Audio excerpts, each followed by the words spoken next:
come to disturb my peace again, have you? I hide myself away in a cave, and still you people insist on pestering me with your problems.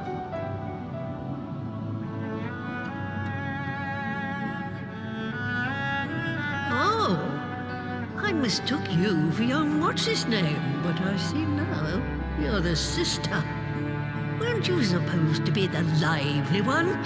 I've seen happier faces at a rain-sodden burial. Well, I'm sorry to dash your expectations, but the situation isn't exactly conducive to gaiety. Ha! That's more like it. Stoller used to spit and... Now, what exactly does this tragic situation of yours have to do with me? If I may, Master Matoya, we have need of your crystal eye once more.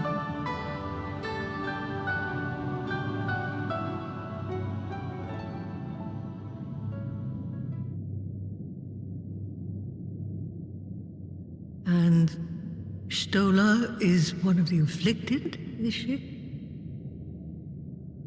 Very well. She may be an ungrateful stray, but she's my ungrateful stray, and I'll not see her buried before I am.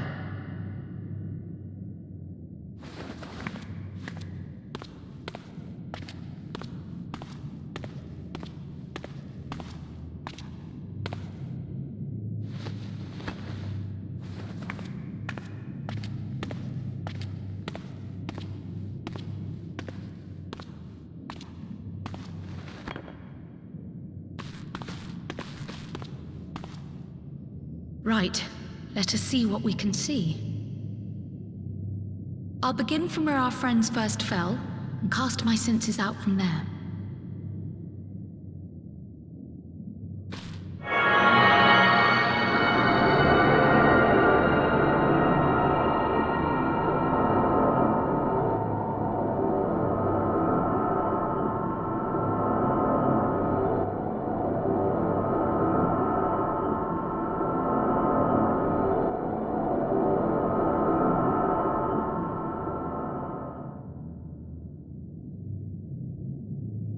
What is it? Did you find them? This doesn't make sense. How is it even possible? How is what possible? Kryl, what did you see? The threads, they just ended. And no, I didn't lose track of them. I followed them as far as they went. It's as if they were cut off. Could their ether have dissipated if it had? Oh gods! Their bodies are just husks. It's like the broodmother's daughter all over again. No, this is different. The Kalyana girl was already dead, body and soul, when Lakshmi effected her resurrection. Aye, let's not jump to conclusions. If their physical forms yet breathe and show no signs of wasting, then it follows that their souls must still be intact somewhere. But where? That's the question, isn't it, girl? Death has not taken them to the ethereal sea, yet there are no tracks left for us to follow.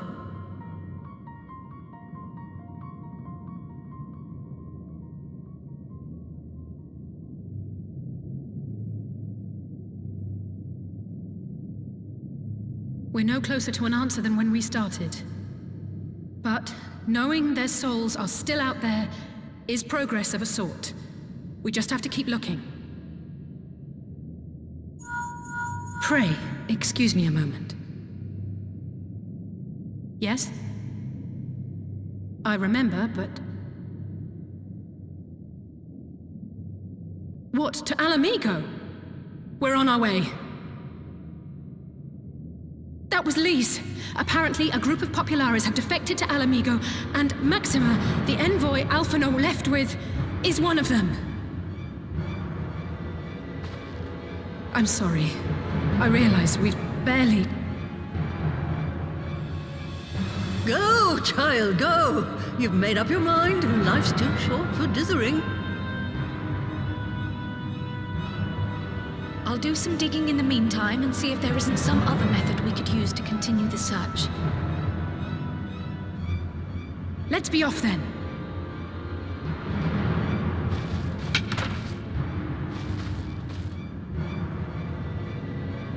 Oh, not again. The enchantment barely seems to take these days. I chalk it up to old age, but I rather doubt it's that simple.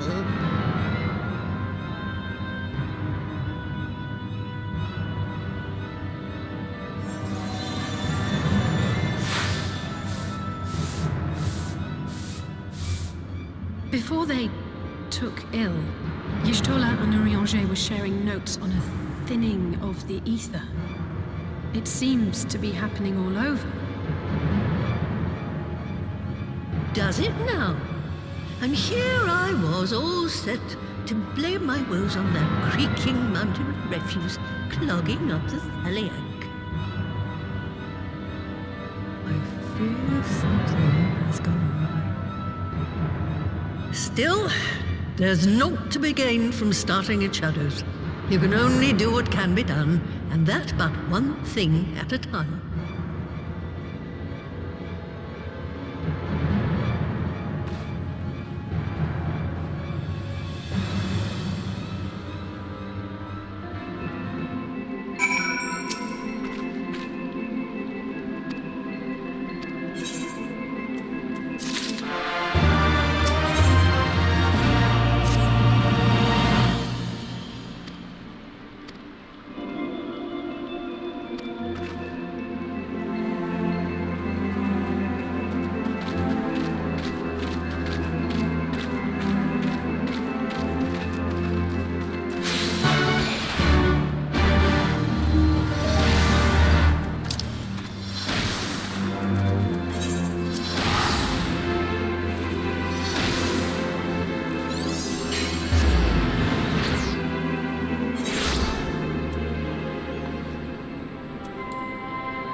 I'm sorry to drag you halfway across the realm, but when Maxima mentioned Alphino, I thought you'd want to hear the news in person.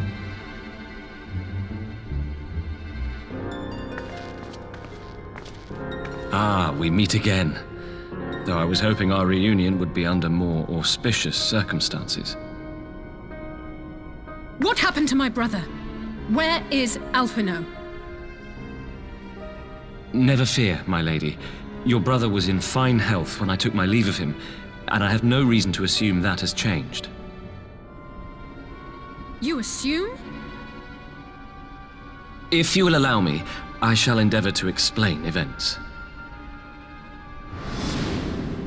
Our troubles began not long after we departed Doma. While crossing the burn, we were fired upon by the Emperor's personal guard and forced to make an emergency landing. As we stumbled from the wreckage, our attackers fell upon us again, and we would have perished there and then were it not for the intercession of a third party, a band of mercenaries whose leader claimed to pursue a vendetta against the Ascians. This shadow hunter, as he styled himself, then escorted us out of the wastes to relative safety. Upon arriving back in civilization, I gathered my Populares colleagues and prepared to flee the Empire. Master Alphino, however, declined the invitation to join us, preferring to continue his investigation into the Ascian threat.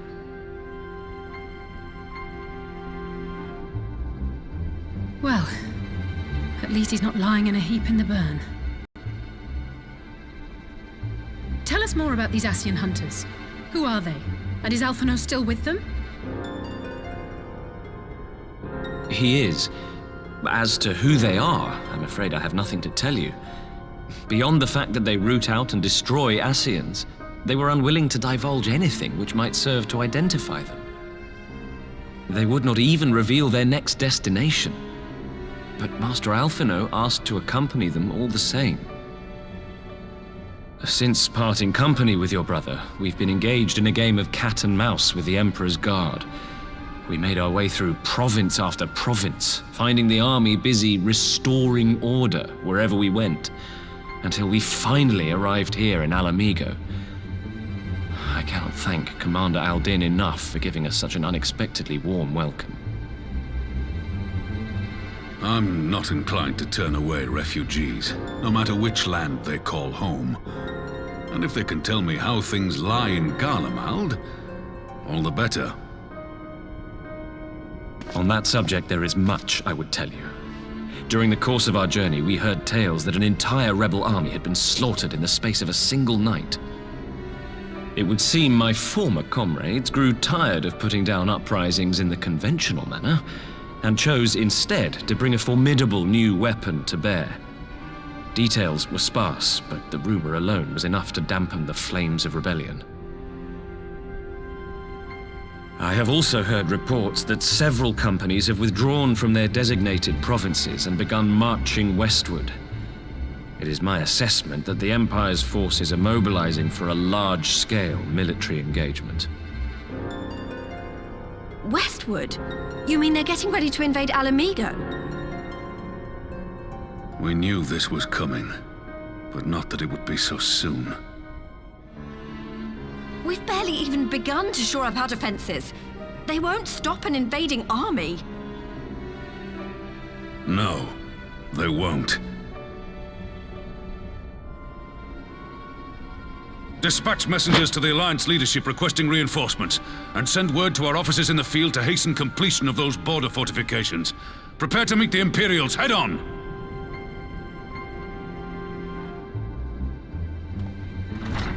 No matter how quickly we act, we still want for time. When the enemy comes into view, our best recourse will be to open negotiations with their commander, and see that the ensuing proceedings take as long as possible. Would you and Alize head to Doma and let Lord Hier know about this? I'm sure he'll want to hear about Alphino too. Consider it done. We'll send word when...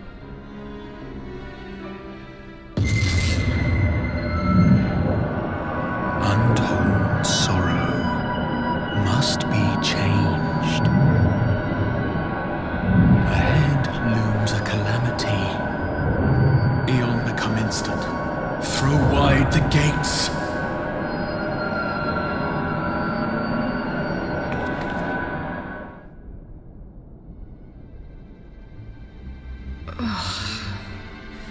You heard it too. Well, at least we're both still standing. Oh, thank the gods. I thought we'd lost you for a moment there. Why does this keep happening? I wish I knew. Nothing we've tried has brought us any closer. We'll keep working on it. But...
It seems the engineers have matters well in hand.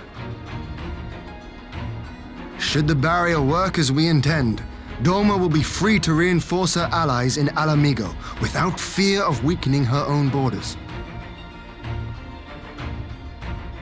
Honored friends, the time has come to put your hard work to the test. Start the generator.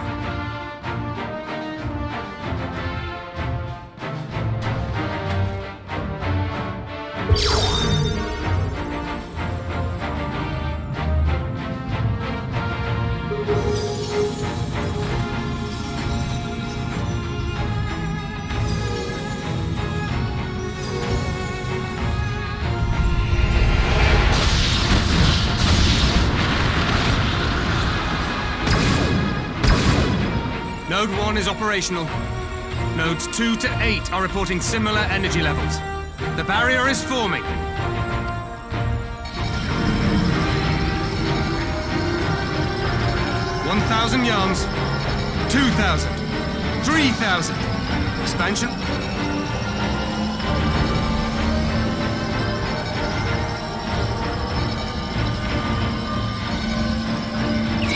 4,000. 5,000! Target altitude reached. The barrier is holding steady at 5,000 yards. We've done it!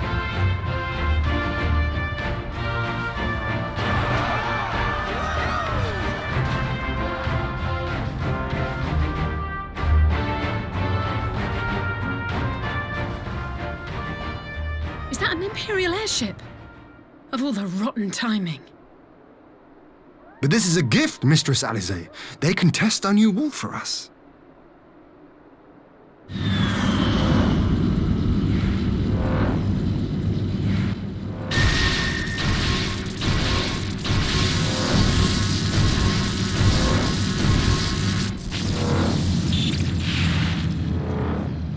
Seems solid enough, though I was hoping for a fireball.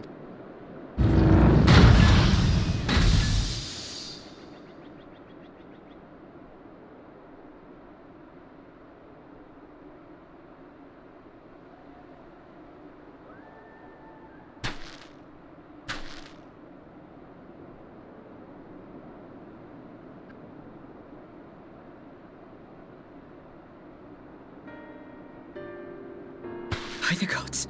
It's Alphino.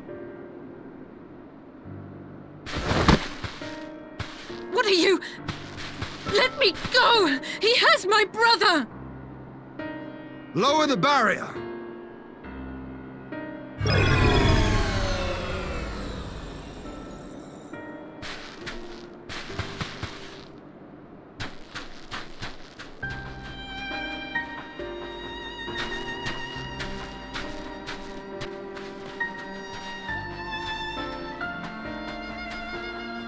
Be at ease, girl. The lad is not dead, merely locked in slumber. No, not him too.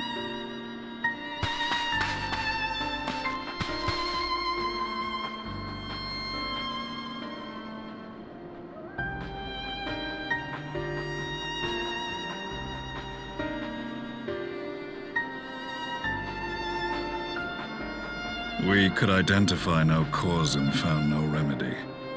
Thus I sought to return him to Doma, and into the arms of Lord Hien himself, it would seem. It is a day for fated reunions. Would you not agree, adventurer?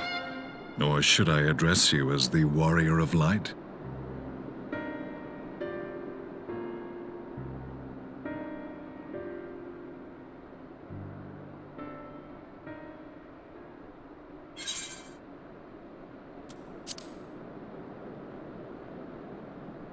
I, Gaius van Baelsar, the Black Wolf. That was the title I was given, one I have long since relinquished.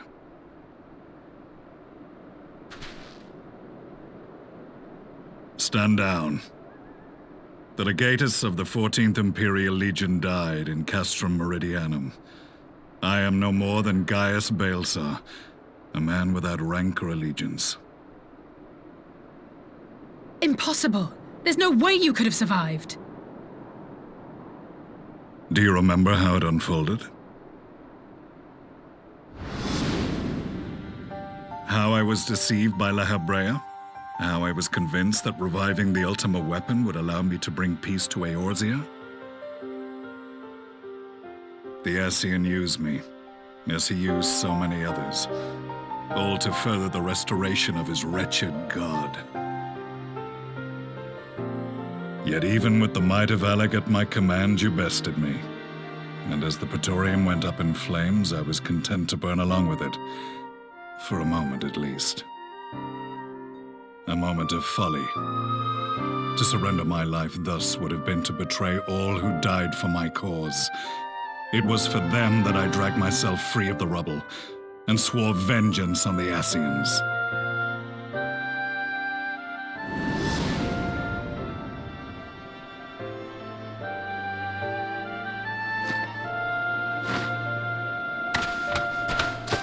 The Black Wolf has shed his pelt, never to return to Garlemald or her legions. I live now only to exact revenge.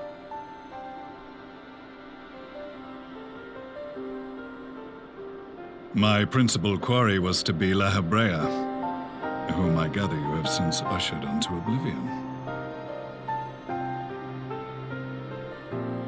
But so many more remain. Long as their kind lurked in the shadows, laboring to sow chaos throughout our world, I would see each and every one dragged into the light and put to the sword. Are the Scions not of like mind?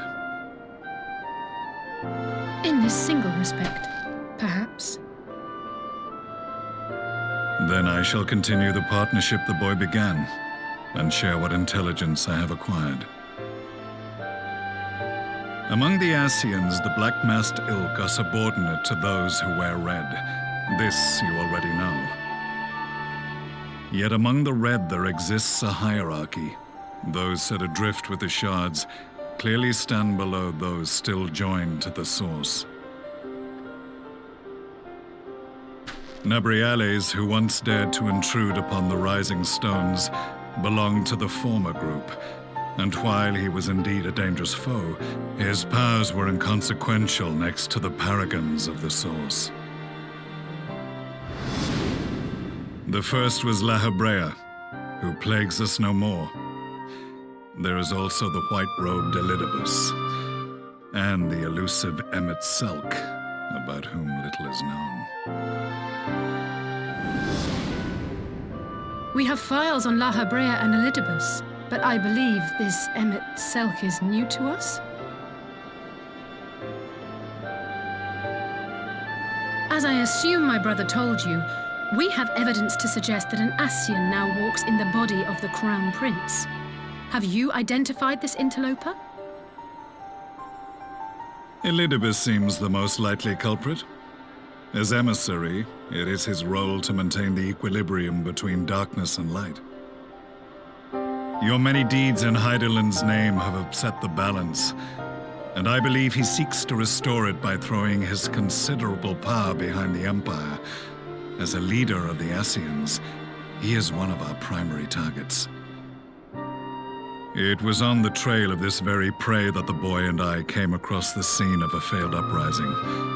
In the absence of a single Garlean casualty, we inspected the bodies of the rebels, and the lack of any external injury drew my immediate attention. They had been slain by Black Rose, an alchemical invention of the Imperial Army. When I yet served as legatus, I ordered its production halted, and all stockpiles destroyed. Toxic gas is not a tool of conquest, but of extermination. Toxic gas? This must be the new weapon Maxima warned us about. Something deadly enough to sweep away all resistance in a matter of hours. Gods. You don't think they're planning to use this in Alamigo, do you? Put your fears to rest. We infiltrated the production facility and destroyed all existing stores of the chemical along with the plant itself. Even should they rebuild the operation, they will not soon manufacture another batch. Regardless, I would draw your attention to a directive we discovered in the plant's records. The document was marked with a recent date and authorized with the signature of one Zeno Galvas.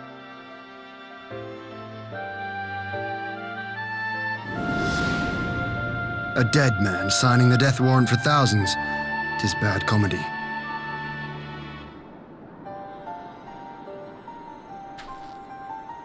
But the tale does not end there.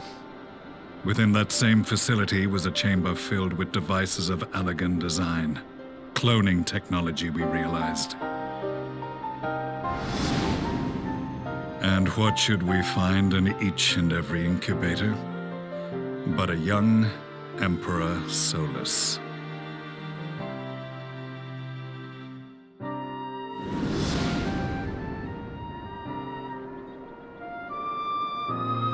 All of which prompts the question, were the Ascians responsible for these abominations, or was it the will of the Emperor?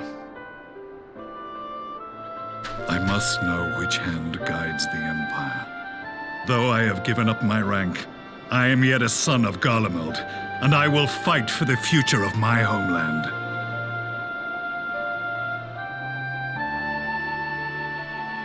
It is time I return to the hunting of shadows. We should focus on our common foe. To reopen old quarrels now would serve no purpose. You saved my brother's life, so I'm willing to let sleeping dogs lie. But in truth, it's not my decision to make.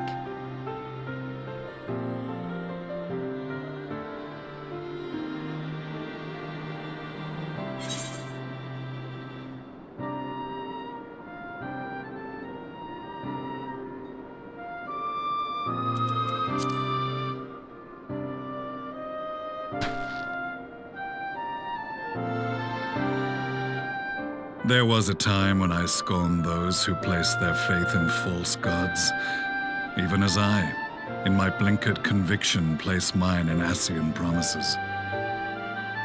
Unlike yours, my strength of will and my restraint was found wanting.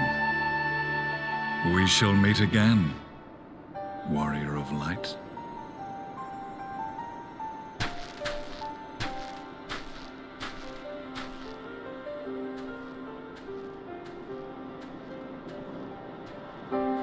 So that was the infamous Black Wolf. An unexpected ally, to say the least.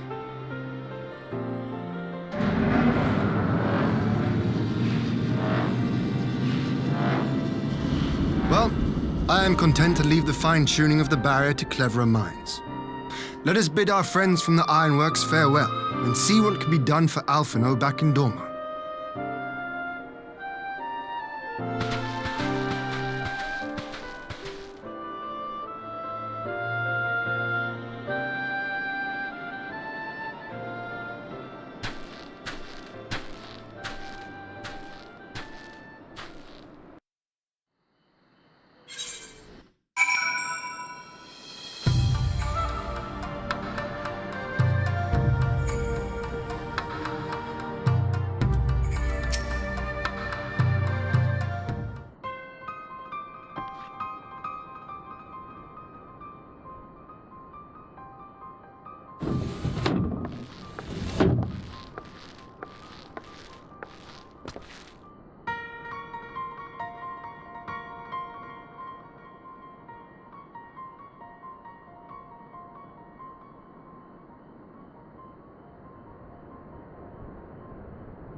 Our supplies at Black Rose have been ruined, but the new plant is already under construction. We should have the first batch ready in time for the offensive, Your Radiance. See that you do.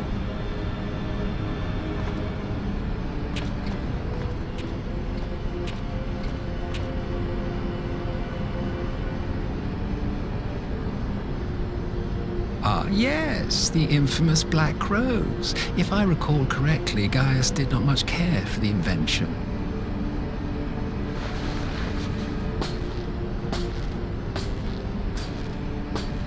A ruthless and indiscriminate weapon indeed, this airborne poison. It seems you are capable of making decisions worthy of your bloodline. With no gift for sorcery, we Garleans must look to Magitech to even the odds. If it spares the needless deaths of our soldiers and serves the cause of this empire, there is no method I would not employ. How very noble of you. Truly, though, I must commend you for embracing your role as Emperor. You play the part of the determined ruler well. Sometimes even I catch myself believing.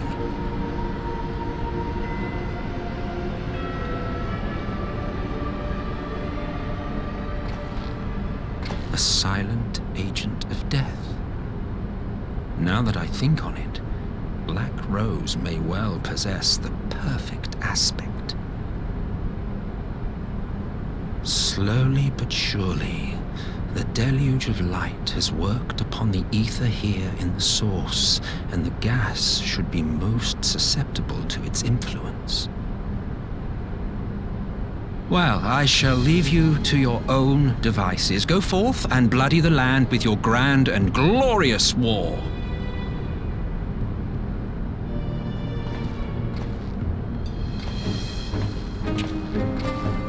While you do what, precisely?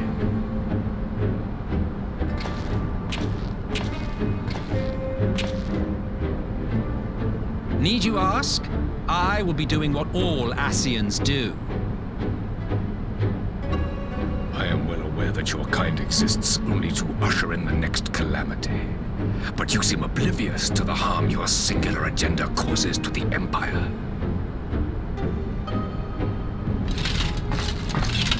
You cannot have forgotten the events which followed your mortal demise.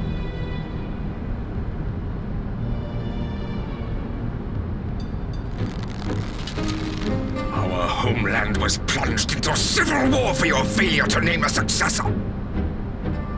The edifice you so carefully constructed was but a hair's breadth from collapse.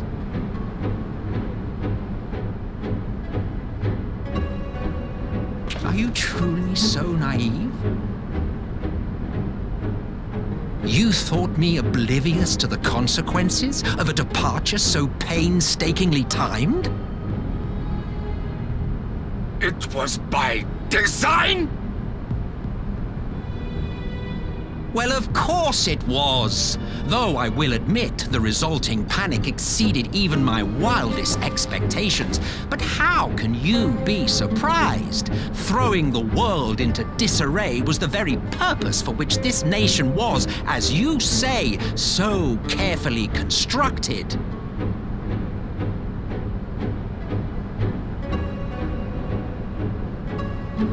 Now, if you have no further questions, I must be on my way.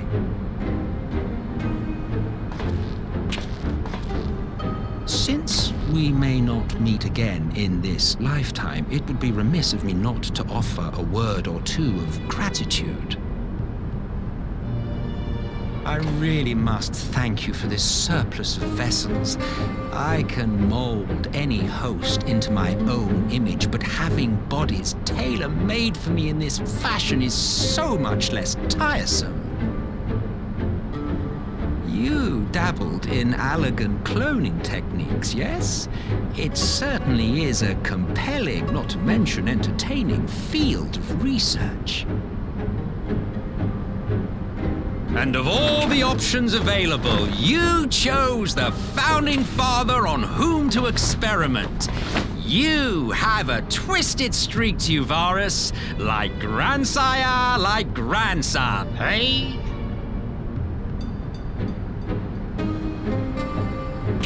If events play out as planned, this will become something of a family enterprise.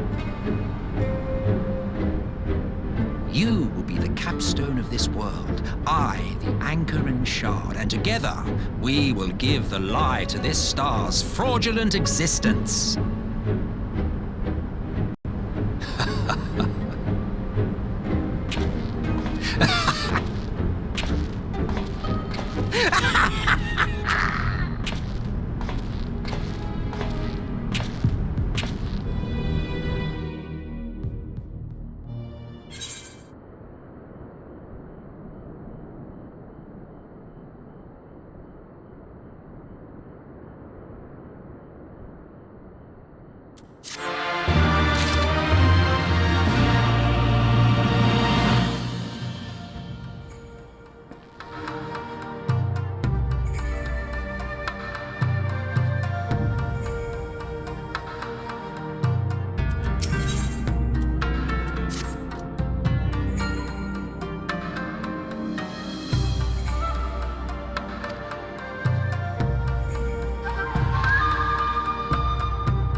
Welcome back, you two.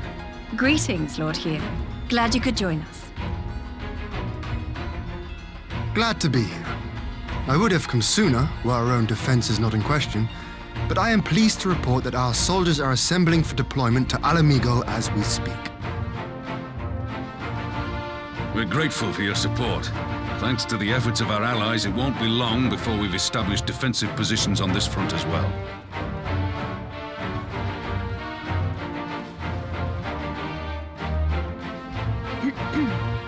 We have some good news too. Alphino has come back to us. As for the bad news,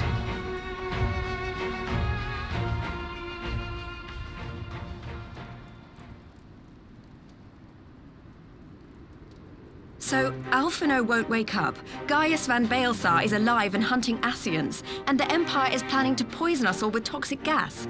Does that sound about right? Ordinarily, any one of those things would have left me in shock.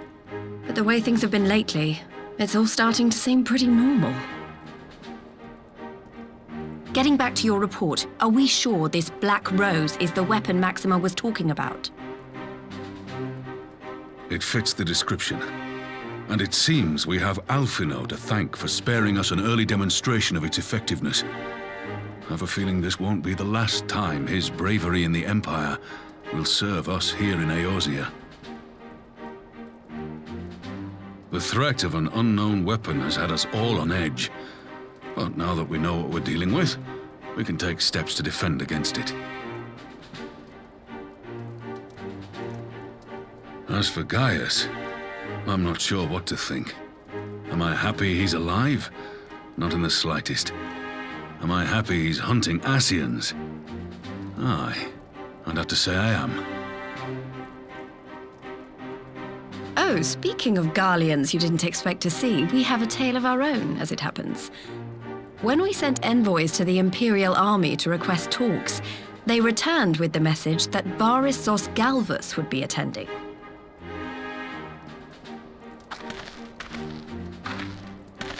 The Emperor himself. Well, Varys did sanction the Popularis peace mission.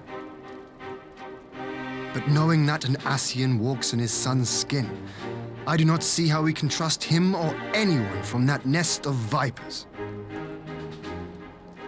The Alliance would proceed with negotiations regardless, if only to give ourselves more time to prepare. We do, however, require your cooperation.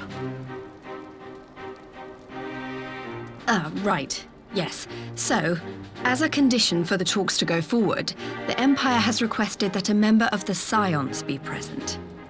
There'll be a representative from each Alliance nation, of course, but I'm afraid we have to ask that you come along too.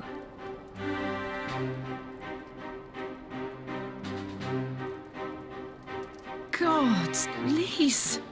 You know how much I hate politics. But then, what choice do I have? Alphino and the others aren't going to do it. Very well. I shall attend as the Scion's representative.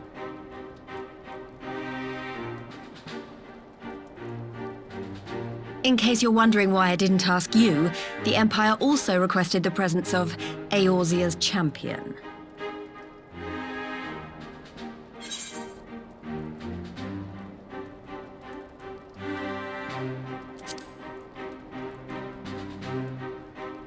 That's settled then. We don't know what Varys means to bring to the table, or why he wants you there, but having you close at hand will make all the difference. The meeting will take place on the border. Anticipating an early assault, we mean to position the bulk of our forces nearby. The Alliance leaders should already be on their way. Once you're ready, we can head out and join them.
Esteemed representatives of the Eorzean Alliance, on behalf of the Garlean Empire, I thank you for inviting me here today.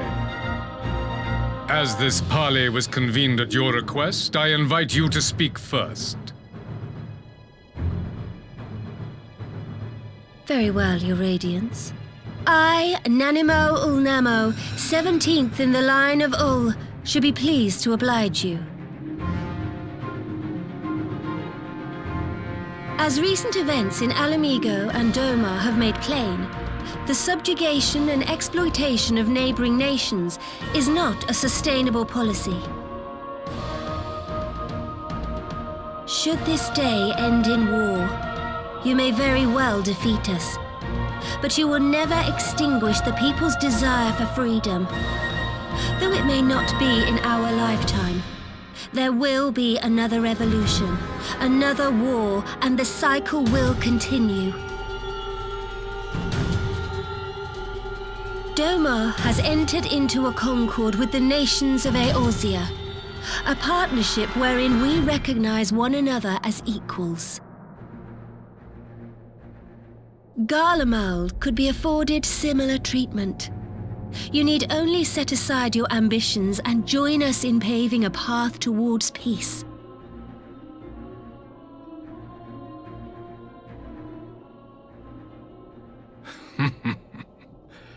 You will not win me over with sophistry, Your Grace. As you know only too well, this alliance lacks the strength to keep the peace within its own borders. Even now, your struggles with the Beastmen continue unabated. Divided, you sow this fertile soil with the seeds of your differences and reap naught but discord and chaos for your trouble. Eorzea must be united under one leader, one purpose. I would offer you both and bring an end to your strife. With all due respect, Your Radiance, the only thing that you offered the people of Alamigo was fear and hopelessness. The citizens of Dorma can also attest to the meager arms of Imperial rule. There is no purpose to be found in a life of oppression, each day more uncertain than the last. Our people are willing to die for their freedom. A great many already have, and countless more will, if we don't put an end to this madness here and now.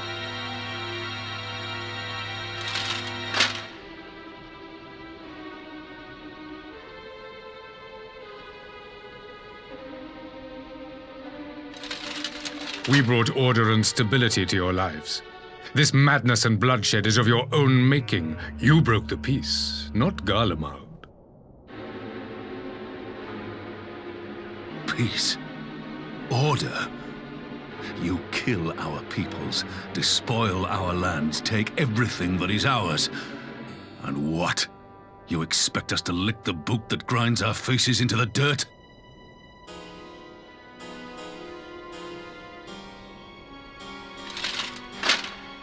I expect you to weigh the costs. To recognize that countless lives have been lost on both sides in pursuit of a greater good, and to not squander all we have achieved in a fit of petulance.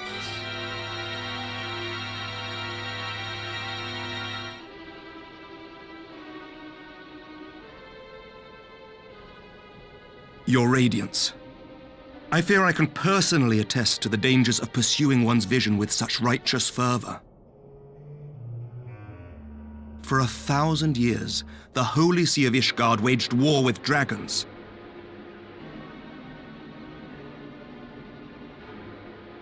A 1,000 years of sacrifice, of sorrow and hate, in which we bathed in the blood of friend and foe alike. Had it gone on any longer, we may well have drowned.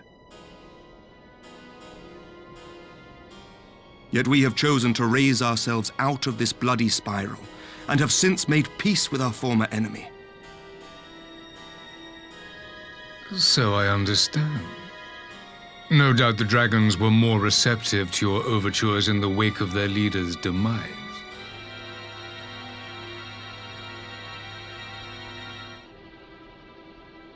You speak of peace, yet use war to achieve it. Your father would not have bothered to obscure his intent with honeyed words. He understood that strength is all that matters in the end.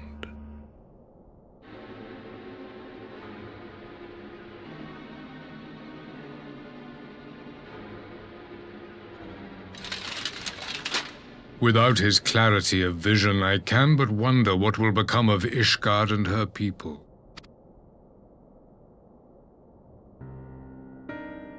There was a time when Garlemald too lacked a leader of conviction. Weak and unable to wield magic, we were at the mercy of the strong from whom we sought refuge in the bitter cold of the north.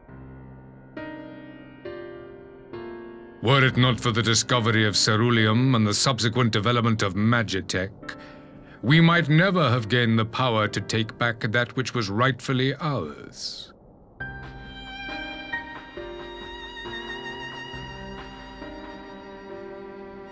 You speak as if your people were the first to have been driven from their homes. Limsa Lominsa was built by wayward souls in search of a place to call their own. On the shores of Vilbrand we found it, and from those humble beginnings did we grow and flourish, and all without robbing our neighbours of their liberty.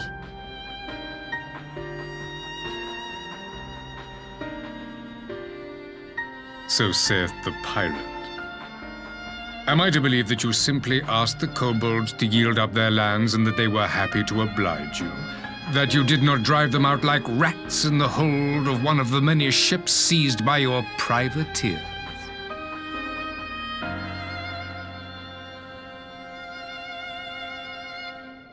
I will concede that after centuries of exile, reclamation may be mistaken for invasion. Nevertheless, it is not. And those who till stolen soil have no right to object when cast out in turn.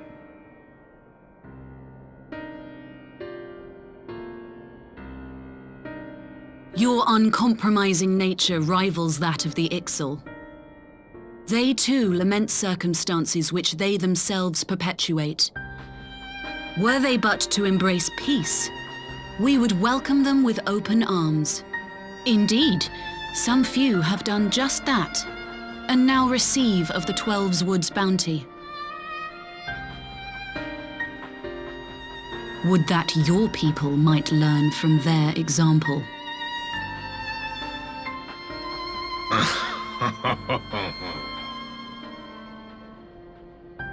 You dare compare us to the Birdmen? You who thought to invoke the 12 and threaten all of creation?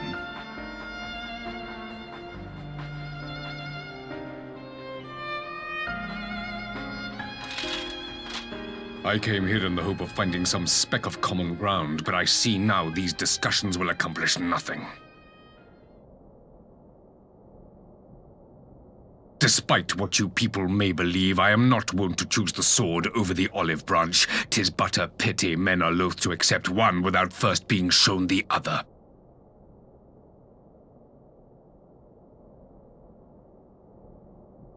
Wait, I beg you. This meeting was supposed to be a chance to find a way forward together, not to bemoan the missteps which brought us here.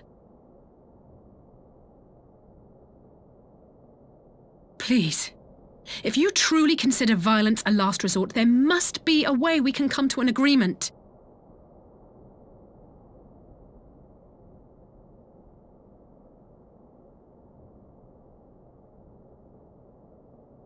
As Mistress Alize says, we did not come here to bicker over the past, but to discuss how we might strive towards a brighter future. Emperor Varys, may I suggest a short recess, that all present might compose themselves prior to beginning anew?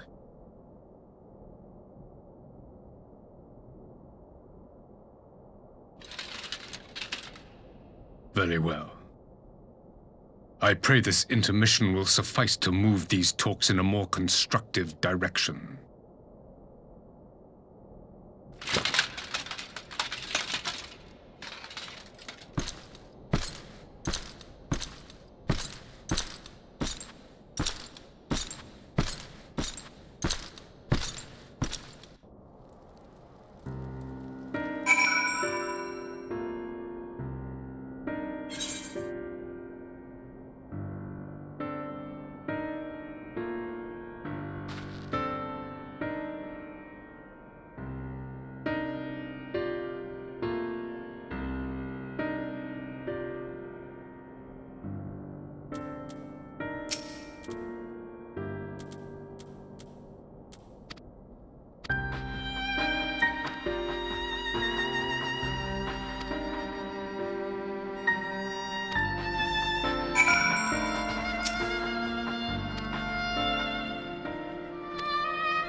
Now then, who would have the floor? Before we resume, I wish to offer you an apology. After you graciously accepted our invitation to discuss an armistice, we have done naught but rebuke you at every opportunity. I believe I speak for all of us when I say we are deeply sorry for our discourtesy.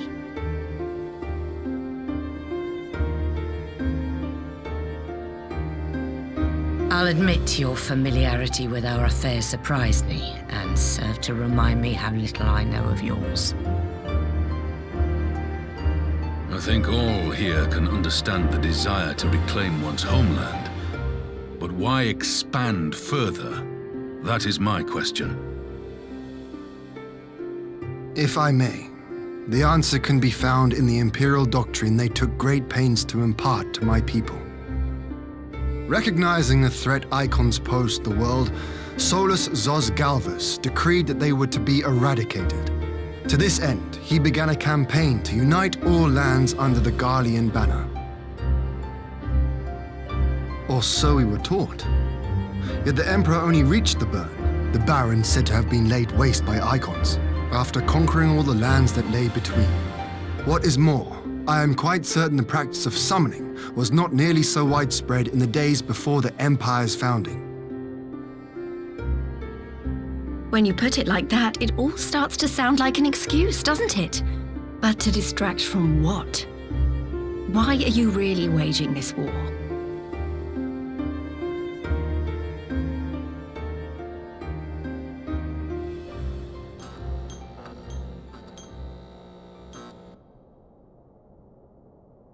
Finally, you ask the right question.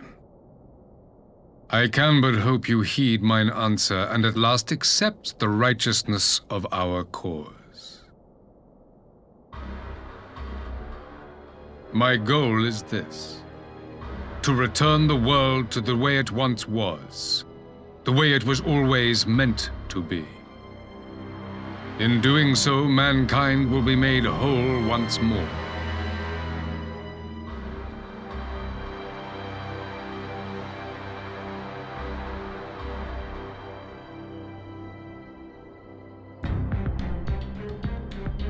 No longer will we suffer from the dissension born of our differences. There will be but one race, a perfect race, as we were when time began.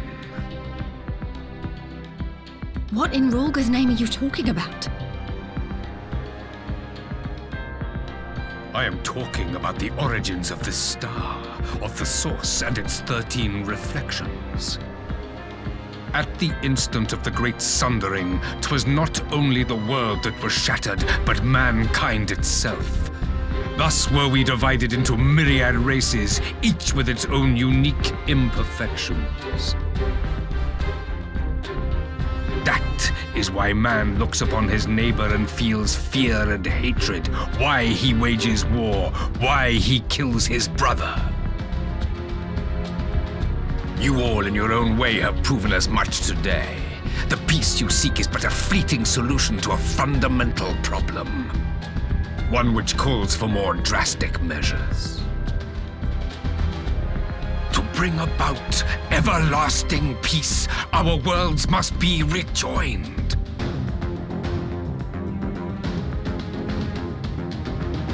That is the goal the Empire would see realized. The glorious future unto which we shall one day shepherd mankind.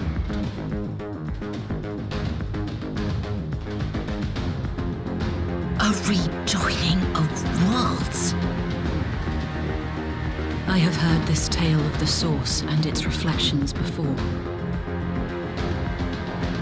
Are these not the selfsame desires as the Ascians?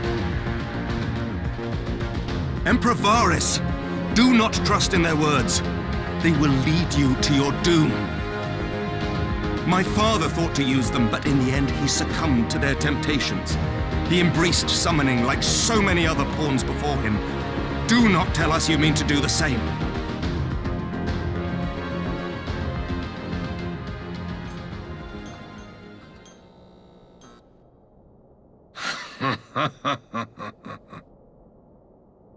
To be a pawn Free from the burden of choice would be a blessing.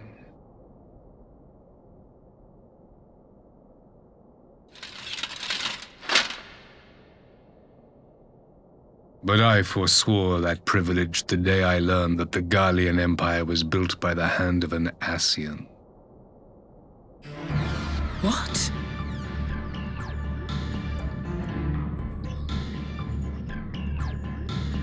Yes. My grandsire, the former emperor, is of their number. And who better to build an empire capable of bringing about the calamitous change we desire? Would you condemn me for this alliance, for bowing to the will of these shadowy masters, when the prize is true and lasting peace?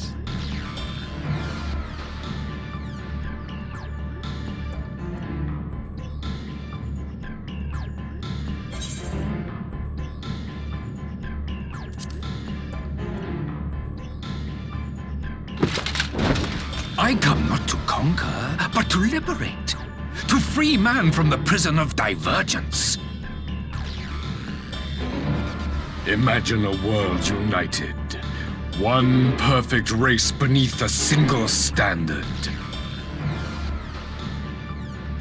An army before whose might these servants of darkness and light would fly as leaves in a storm, never again to meddle in man's affairs. We would be the masters of our own fate. I bid you join me, not as subjects of Garlemald, but of a new nation. And together we shall win freedom for ourselves and generations yet unborn. You want to trigger another half-dozen calamities? You can't be serious!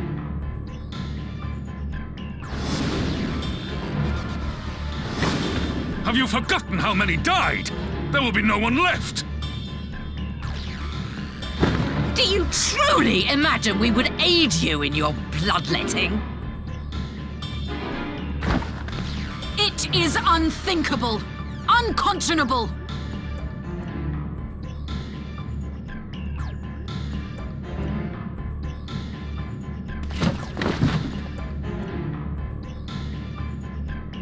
And what is the alternative?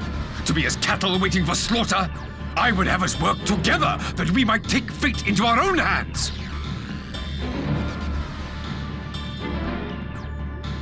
Into your hands, perhaps.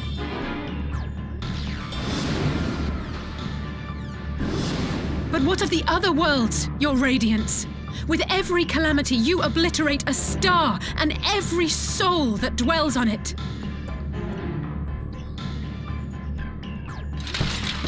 The Ascians, we are all but tiny, momentary specks within an indifferent universe.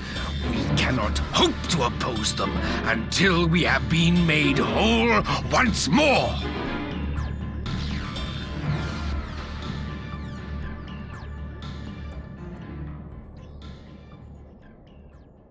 Are these truly the words of Garlemald's ruler?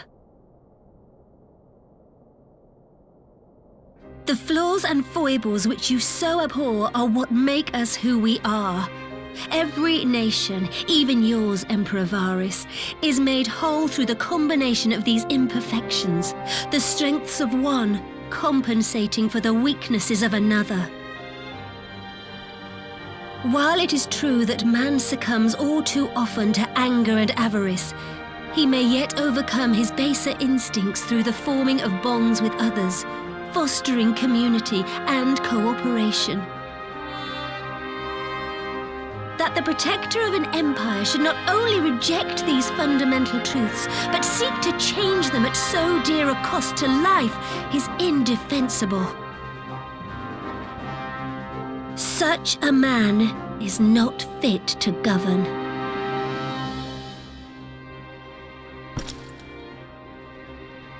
And you, warrior of light, would you refuse me as well?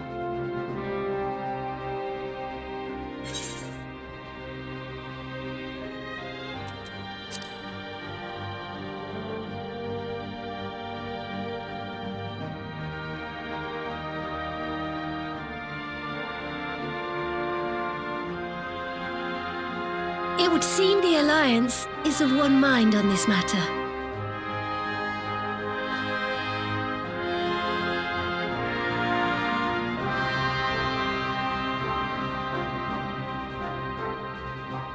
You Eorzeans never cease to disappoint me. Though I suppose I have only myself to blame for expecting more from savages. This discussion is at an end. I bid you make ready for our next meeting. It will not be at the negotiating table.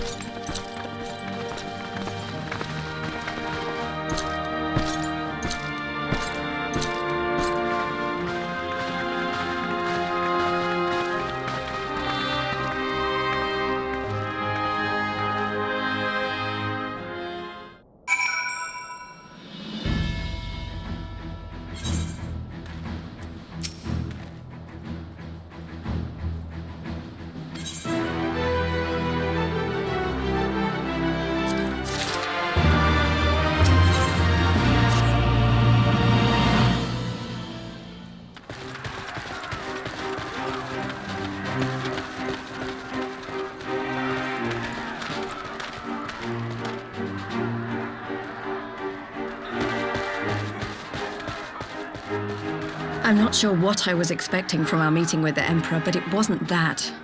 Still, at least we know now what he's really after. Aye, a future built on a mountain of bodies. I too want the Ascians dead, but not at any cost. The last of the reinforcements from Dorma arrived not long ago. I pray it will be enough. Given the Emperor's stated goal, this is a battle we can ill afford to lose.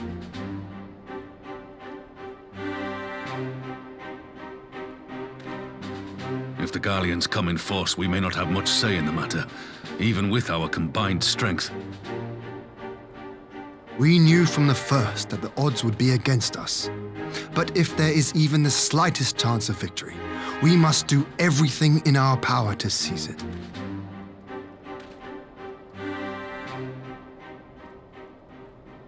We must seize it, full stop. Hear, hear!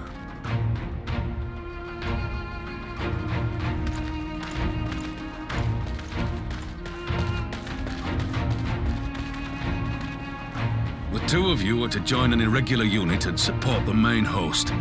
I won't bother asking if you're minded to fight. After coming this far, how could I not? And for once, there's no one around to countermand me.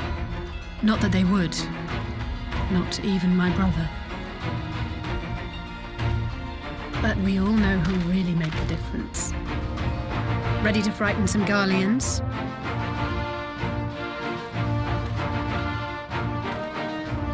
I wouldn't want to be on their side. Might I ask you to accompany the Dorman contingent? They are strangers here, and your presence would do much to raise their spirits.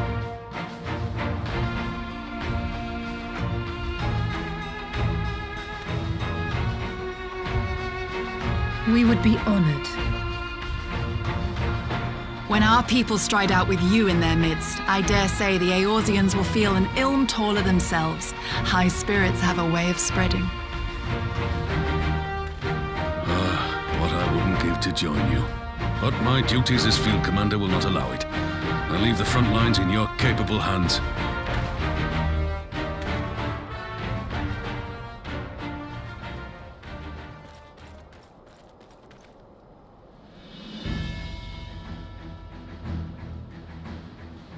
Comrades, ready your arms.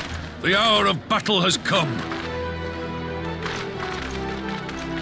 May the crystal guide us to victory!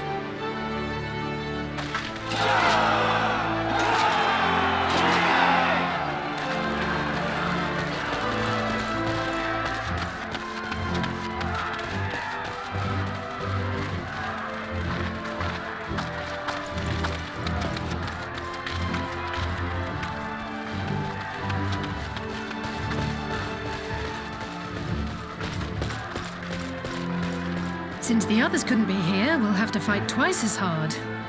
If Alphinaud wakes to find the Imperials have won, I shall never hear the end of it.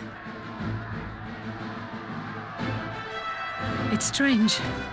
I thought I would be terrified when the fighting started. I should be terrified. But with you at our side, I can't help feeling everything is going to be all right. So please, don't you dare leave me alone.